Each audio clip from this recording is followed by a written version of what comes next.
Sit and goes are a great low variance way to increase your bankroll. In this video, I play a variety of $2 to $10 games to show you how to do just that. On the top middle table, I fire a double barrel with a gut shot, which doesn't work. The under the gun player limp called pre-flop and check called the flop. It's possible that a pot size bet would have been a better size here. On the bottom middle, I call a check raise and check down my jack, splitting the pot.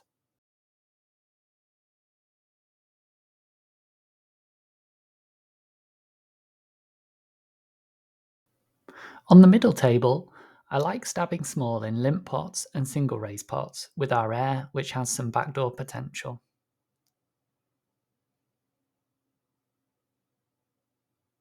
On the turn, I go for a very small bet to get some thin value and protection from hands like 8-7, Queen Jack, King Jack, King Queen, 4x, flush draws, etc. But he folds. Queen 6, top left, I see bet very small three-way with backdoor potential. They have to fold very infrequently for this to be a good bet.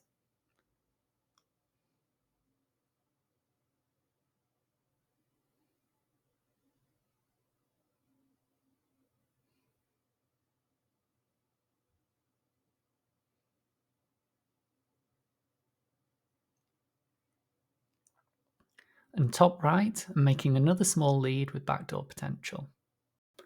With the Queen 6 on the top left, I could again go for pot, but this size bet and then bluffing lots of rivers is also okay.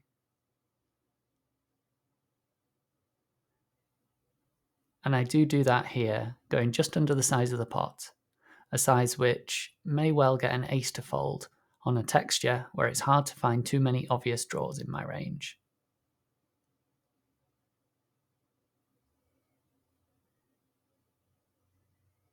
And ace 6, we fold top right, three-way, with a player to act behind me.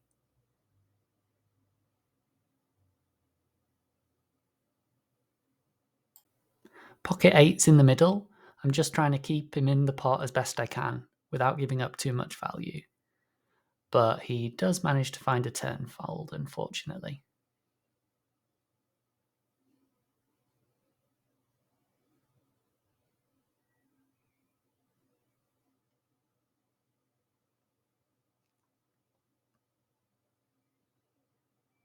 King 9 of hearts on the right.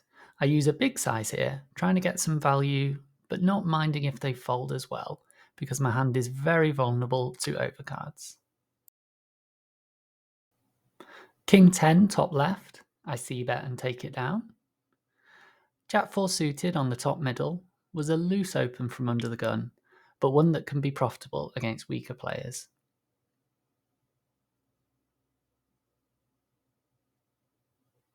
The flop is fantastic, so I start trying to get value.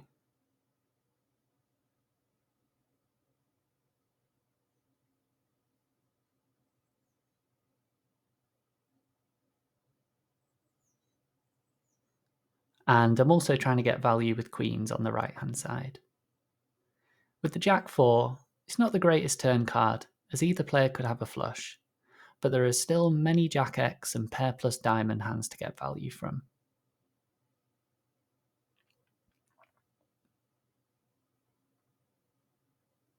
Queens, I continue getting value on the king, which helps very few of his holdings, but unfortunately he folds.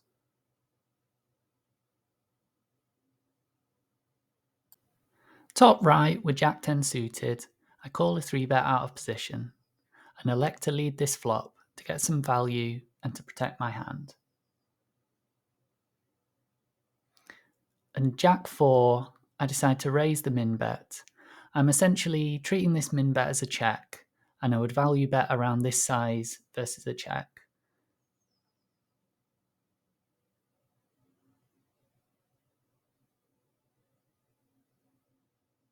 So that's what I do.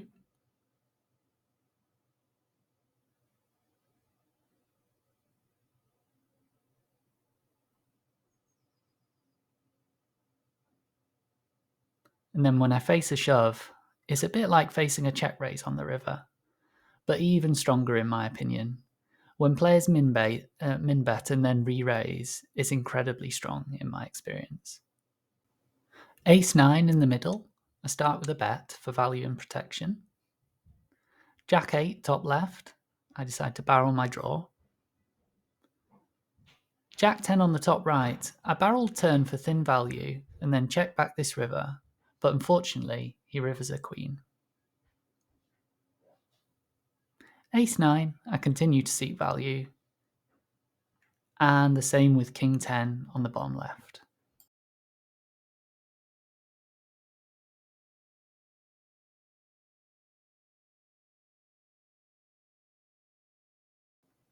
With 8-4 on the top middle, I decide to lead small with my bottom pair for very, very thin value and some protection. The beauty of taking the betting lead in hands is that it makes it easier to get value, and also easier to turn your hand into a bluff.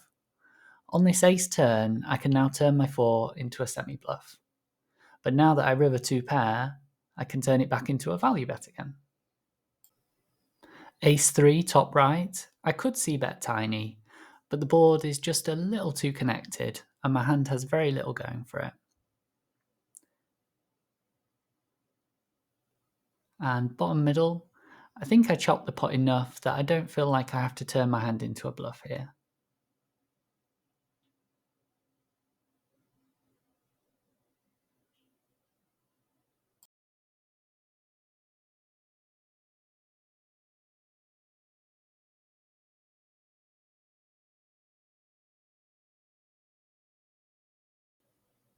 Ace-King on the top middle, I'm looking to get lots and lots of value.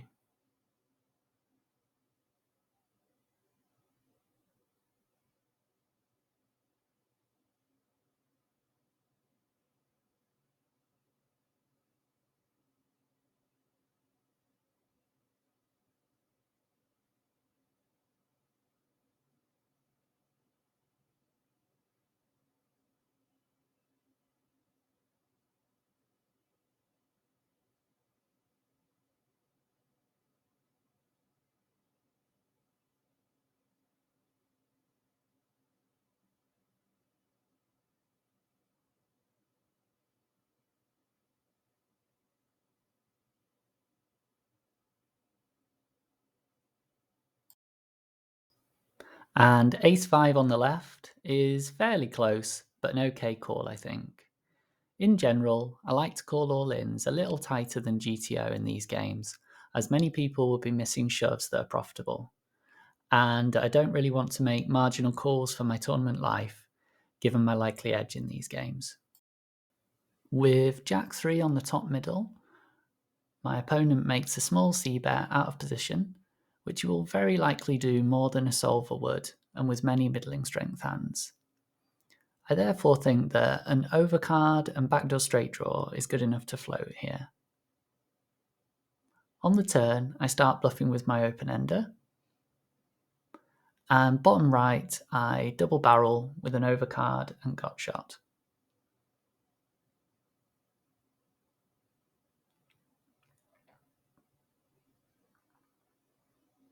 Top middle, I luckily river a straight, and I think I might as well go for it all and hope that he just finds a hero call.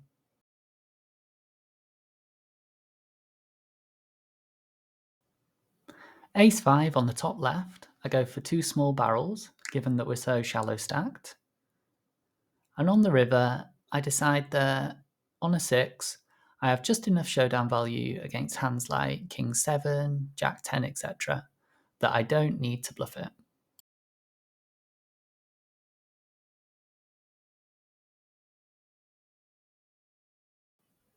King-9 on the top right, I like to isolate blind versus blind with pretty much everything, even 20 big blinds deepers here when they can have limp shoves.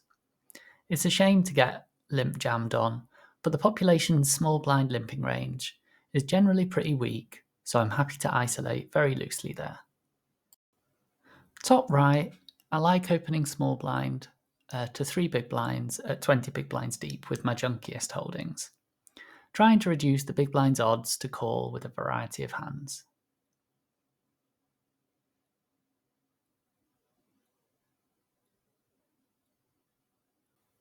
And bottom left, I like to isolate limps very, very wide indeed, including with king 9 off here.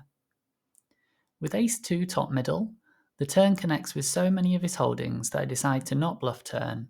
However, it is very close and it wouldn't be the worst thing in the world to bet. Once he checks river though, I feel we have free rein to fire out a bluff. I go a little over half pot so as to not polarize myself too much in his eyes. With king 9, I fire a very small c-bet, shallow stacked, and it would have been very likely to triple barrel as a bluff there if the opponent just called. As always, if you have any questions related to this topic, or any questions at all, I offer a free coaching service in the VIP Grinders Discord server. Feel free to come in and ask anything you like. I look forward to seeing you there.